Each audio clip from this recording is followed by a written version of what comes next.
Do you plan on wearing protective goggles through practice, preseason, regular season games? How are you going to go about that part of the? Yeah, that is a mandate from the doctor that I have to. So, is there a time frame for that? It's for the rest of the career. There's no, which I'm not too excited about. But, so I've been wearing them in the summer, working out and everything like that. Trying to get used to them, but yeah, you guys will see me in the Horace Grants this year. Have you thought about the Kareems? No, it won't be like that. But I will have some protective eyewear for sure. Yeah. You don't even need an explanation for this one. Just days after firing Nico Harrison, the Dallas Mavericks are already talking about blowing everything up. I feel good. I'm kind of almost going to every season because I put on so much weight in the summer.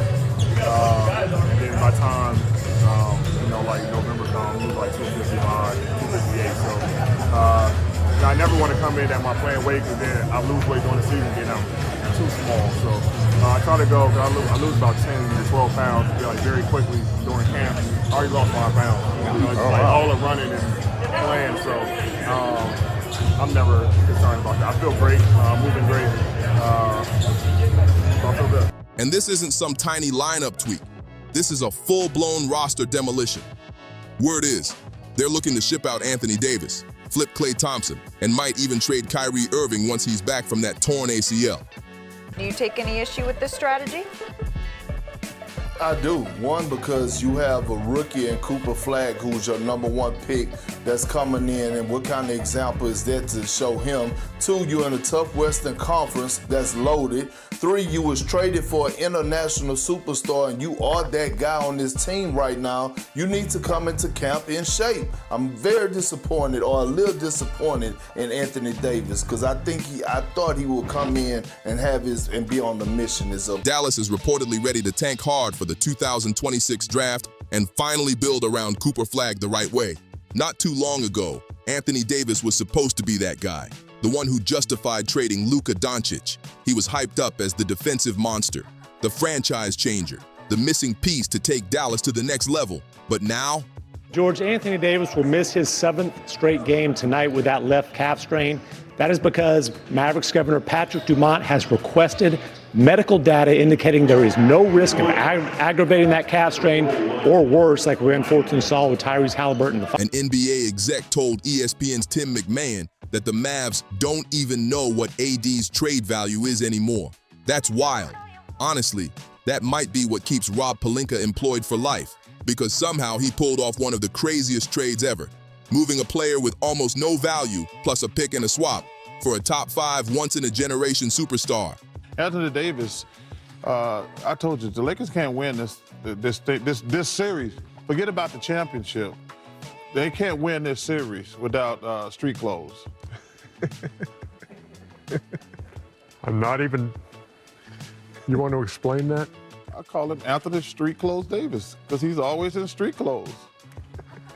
You ain't got to explain it. That kind of luck doesn't come twice.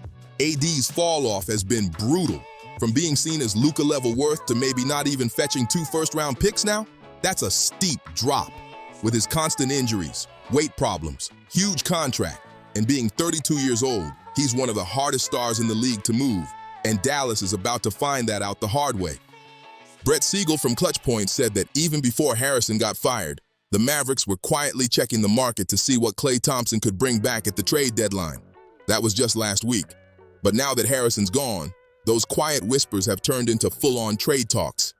Mark Stein also mentioned that even though Rich Paul's got a tight bond with owner Patrick Dumont, that doesn't guarantee AD stays put, especially when your team's sitting at 3-8, running one of the ugliest offenses anyone's seen, while your old franchise star is shining for the Lakers and your new centerpiece can't even stay on the court. What's the point of competing this season when everything's falling apart? The Western Conference is a jungle right now. OKC's only lost once. The Spurs finally look like a real powerhouse with Victor Wembanyama towering over everyone. And Denver's got the best squad Nikola Jokic has ever had in his career. Even the Lakers are out here smashing expectations. The Mavs, they're stuck wondering what's next. The Rockets have shocked everyone, jumping to the 2nd seed after snatching up Kevin Durant and starting the season 6-3. Even the Timberwolves are rolling strong at 7-4. Meanwhile, Dallas, If they somehow overperform, maybe, they sneak into that 7 to 10 play-in zone. But let's be real, that's a long shot. The smarter move is clear as day. Trade Anthony Davis while he's still got any value left. Move Klay Thompson while teams still care enough to offer something decent. Keep Kyrie Irving only until he's healthy enough to flip, then move him too. Dallas needs to use the rest of this season, and even next season if it takes that long, to stack up draft picks and finally build the right way around Cooper Flagg. Don't waste his early years on a roster that's clearly going nowhere. People don't seem to get just how loaded the 2026 draft class really is. There might not be a guaranteed #1 pick, but the talent in that class is wild. Darren Patterson's got coaches saying he's the best recruit they've ever brought in. AJ DeBonzo is sitting on top of every major prospect list, and Cam Boozer, yeah, the one dominating against elite competition, is right behind him. This isn't just a strong class. It's one of those rare ones that can reshape an entire franchise in no time. So if you're the Mavericks, why fight for a weak play-in run with an aging, injury-heavy core? Why not just call it what it is and start fresh now? Sometimes the smartest rebuild is knowing when to stop pretending you're a contender. And now we're hitting the core of the problem.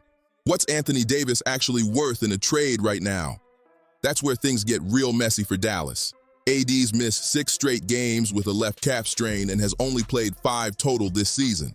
Since joining the Mavs back in February, he's suited up for just 14 out of 44 possible games. That's less than 1 out of every 3.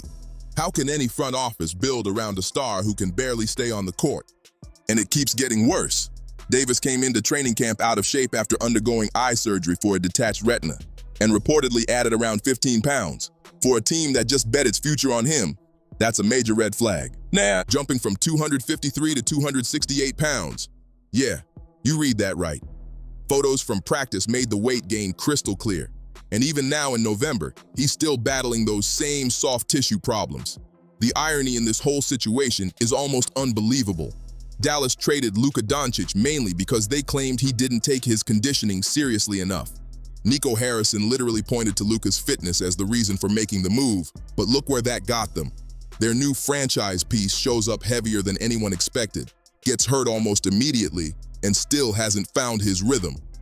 Meanwhile, Luka's out in Los Angeles in the best shape of his career, locking in on defense and dropping a ridiculous 41 points per game for the Lakers.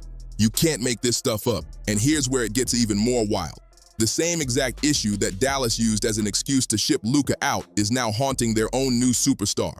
When 2 different stars deal with the same conditioning problem, it's impossible not to notice the pattern. Calf injuries paired with extra weight? That's a scary combo. We've seen how fast a calf strain can turn into something serious, especially for players in their 30s carrying more weight than their bodies can handle. Davis already had bilateral Achilles tendinopathy before this latest setback, and that makes the entire situation feel like a ticking time bomb. One bad landing, one awkward step, it could all go downhill fast. No team wants to trade for a player whose lower body seems like it's one move away from disaster. But even that's not the ugliest part of this story. The real headache comes from his contract. Anthony Davis still has 3 years and a jaw-dropping $175 million left on his deal. He's making $54.1 million this season, $58.5 million next year, and then he's got a monster $62.8 million player option for the 2027 to 2028 season, when he'll be 34 years old. And let's be real, no one's walking away from the biggest paycheck of their career at that age, especially with that kind of injury history. Dallas basically locked itself into a superstar-sized problem, a player who's losing athleticism, struggling with consistency, and tied to one of the toughest contracts in the league. The Mavericks thought they were trading for stability, but instead, they might have bought themselves years of frustration and regret. The craziest part? This entire downfall started because the team wanted someone who took fitness more seriously. Now, they're stuck watching Luka thrive while their new centerpiece can't even stay healthy long enough to prove them right. What a twist. Here's a fact that's making Mavericks fans want to throw their TVs straight through the wall. The Lakers just locked in Luka Doncic on a 3-year, $165 million extension, and somehow, that's still less than what Dallas is paying Anthony Davis over the same stretch. Think about that for a second. The Mavericks are paying more for an injury-prone 33-year-old than the Lakers are for a 26-year-old MVP-level superstar. That's the kind of math that makes fans lose sleep. So let's be real. Who's actually taking on Anthony Davis's massive contract? Who's giving up real assets for a 33-year-old big man making nearly $60 million a year? Who's missed 30 of his last 44 games? The answer, nobody. Not unless Dallas attaches draft picks just to move him. They might literally have to pay another team to take his deal off their hands. That's how far his value has tanked. The NBA executive who told Tim McMahon, "I'm not sure what they can get for Davis," wasn't exaggerating one bit. He even added, "You can't play two timelines anymore. You take whatever you can get." That's brutal honesty. And the truth hurts. For someone who was once an MVP contender, a 2020 NBA champion, a first-team All-NBA and All-Defense star, this fall from grace is hard to watch. So, let's get real about what Dallas might actually get if they put Davis on the trade block. Sports Illustrated just dropped 4 potential trade ideas for him. And honestly, none of them sound like the kind of haul you'd want after trading away Luka Doncic. One proposed deal had the Bulls sending over Nikola Vucevic, Kobe White, Jalen Smith, and a 2026 first-round pick for Davis. And that's it. A declining center, a decent young guard, a bench piece, and 1 pick. For a guy the Mavericks once gave up a generational talent to acquire. That's depressing. Another scenario threw the Miami Heat into the mix, offering Tyler Herro, Caleb Martin, and a 2030 first-round pick. But let's be honest, that's not happening. Miami's been super protective of Herro, and even if they did pull the trigger, that's still just one legit asset and a pick years away. Nothing close to what Davis was supposed to be worth. The only trade that actually makes a bit of sense comes from Toronto. The Raptors could send Emmanuel Quickley and RJ Barrett to Dallas for Davis straight up. That one sort of works for both sides.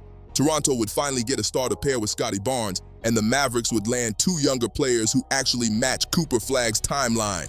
Still, even then, it's a far cry from the kind of blockbuster deal Dallas once imagined. That's the real issue here. None of these trades come anywhere near what Davis should be worth.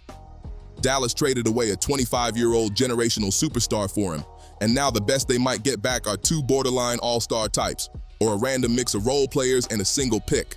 That's a devastating drop in trade value. Sure, a few teams might technically have interest. The Lakers could always use his defense and rim protection, but they'd have to give up Austin Reeves, and that's not happening. The Bulls could take a swing if they're desperate to stay relevant, but they'd have to gut their roster to make it work. The Heat are always hunting for stars, but they're capped out, and Pat Riley isn't about to risk major assets for another injury-prone big man. So here's the cold truth. Anthony Davis went from being seen as the missing piece of a dynasty to a contract nightmare nobody wants to touch. And the Mavericks, they're the ones stuck holding the bag. The truth is, Anthony Davis's trade value has crashed so hard that the Mavericks might have to settle for literal pennies just to dump his salary. It's like investing in a hype coin that tanks overnight. You realize you're cashing out for scraps, but by the time it hits you, it's already too late. The rug got pulled, and Dallas is the one left holding the bag while everyone else moved on. And since we're talking trades, we've got to talk about Klay Thompson, because Dallas was already exploring moves for him before Nico Harrison even got fired. That's how shaky things have gotten. Klay's been rough this season, no sugarcoating it. He's averaging just 8.5 points a game and shooting a shocking 29.2% from deep. That's from a guy once called one of the greatest shooters in NBA history. Now he's shooting worse than big men who never even leave the paint. What happened? It's clear. Klay's game has fallen off big time. He's 35, coming off both a torn ACL and a torn Achilles. And without Luka Doncic out there creating open looks for him, his production has completely collapsed. He can't create his own shot anymore, and he's still got 2 years left on that 3-year, $50 million deal he signed back in 2024. That's a heavy hit for a player who's lost his spark. The only glimmer of hope? Maybe, a team like the Lakers takes a look, just for the nostalgia and championship pedigree. The idea of pairing him with Luka again would definitely get some headlines. But let's be honest, his trade value right now is sitting at rock bottom. Dallas would be lucky to get a solid role player and maybe a second-round pick for him. That's where we're at. But here's the real reason the Mavericks need to move him anyway. Every single game Klay suits up for Dallas is another game where younger players lose minutes, and the team misses out on figuring out who actually fits next to Cooper Flagg for the future. Keeping him around just delays the rebuild. If you're rebuilding, you can't do it halfway. You've got to fully commit. That means making the hard calls, even if the returns aren't pretty. Moving Klay isn't about the value. It's about clearing the space to start fresh, give the young talent room to grow, and finally build something real around Cooper Flagg. Dallas can't keep living in the past. It's time to let go and reset for what's next. Now let's talk about Kyrie Irving, the one player on this Dallas roster who might still hold real trade value. But of course, there's a big problem. Kyrie's still rehabbing a torn ACL and isn't expected back until December or maybe even January. And even that timeline isn't a sure thing. Back in April, Shams reported there was optimism that Kyrie could return by January. But Kyrie himself shut all that down. He went live on Twitch saying, "There's no timetable of when I'm coming back," leaving every team in the league guessing and waiting. Even Jason Kidd had to walk back his own comments about hoping Kyrie could return before the end of 2025, admitting that it was more wishful thinking than actual medical reality. The truth: Kyrie might not be fully ready until February or even March. And when you're talking about a 33-year-old point guard coming off a major ACL tear, every front office in the league has to take that seriously. Still, here's the thing: Dallas has to think long-term, and that means figuring out what to do with Kyrie. He's under contract through the 2026 to 2027 season with a player option for that final year. He's making $43 million this season and will almost definitely want a brand new extension after that. But for a team that's clearly heading toward a rebuild, does it make sense to commit another massive contract to a 33-year-old guard with a serious injury history? Or do you flip him while he still has real value and bring back younger players or draft picks that actually match Cooper Flagg's timeline? The smart move is pretty simple. Wait until Kyrie's fully healthy. Let him get a month or two of games under his belt. Let him remind everyone he's still got that elite shot creation and clutch gene, and then move him at the deadline. Contenders will always line up for a guard who can change a playoff series by himself. Maybe the Heat call, maybe the Clippers, or maybe some surprise team that collapses early and needs a spark makes a desperate play. When Kyrie's at his best, he's still worth way more than Anthony Davis or Klay Thompson right now, and the Mavericks can't afford to waste that advantage. But all of this leads to the big question: what exactly is Dallas tanking for? Because this isn't just a random rebuild. The 2026 NBA draft class is already being hyped as one of the most stacked groups in years. Scouts are talking about 3 or 4 players who could legitimately become franchise cornerstones. That's the kind of class teams tank for. If the Mavericks can land a top 3 pick in that draft, suddenly Cooper Flagg has a true running mate, someone who matches his timeline perfectly. Imagine a duo like Flagg and Darren Patterson or AJ DiBonzo growing together for the next decade, dominating the West and building something real. That's the kind of foundation that lasts. Way more valuable than chasing a meaningless play-in spot with an old, injury-prone core that can't stay healthy long enough to compete. Dallas has a choice to make: cling to the past or go all in on the future. If they play it smart, flip Kyrie at the right time and stack picks before the 2026 draft, they could reset the franchise around Cooper Flagg and whoever joins him next. That's not just a rebuild, that's a rebirth waiting to happen. Now let's talk about Cooper Flagg, because honestly, he's the only reason any of this even matters. Flagg was supposed to be the big reward for Dallas trading away Luka Doncic, a young, generational-level talent who could grow into the next true franchise cornerstone. And make no mistake, the kid is special, but he's also just 18, and right now he's stuck in a broken system with no real point guard and barely any functioning offense. That's a nightmare setup for someone who's still learning the league.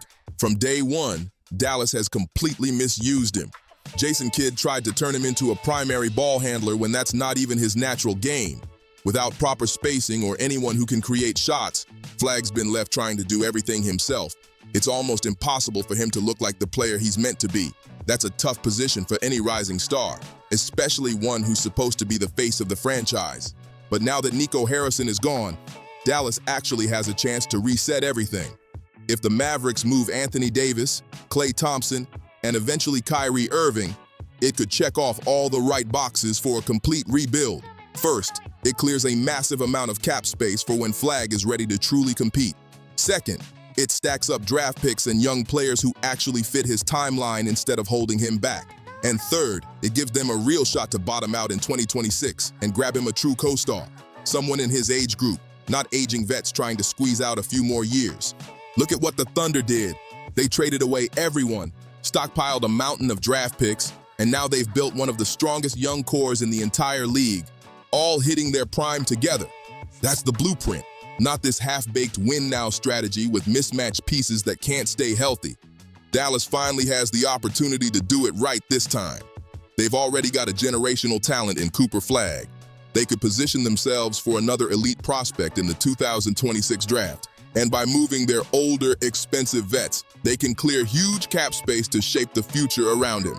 Everything they need for a real rebuild is right there, staring them in the face. The only question now is whether the Mavericks have the guts to fully commit.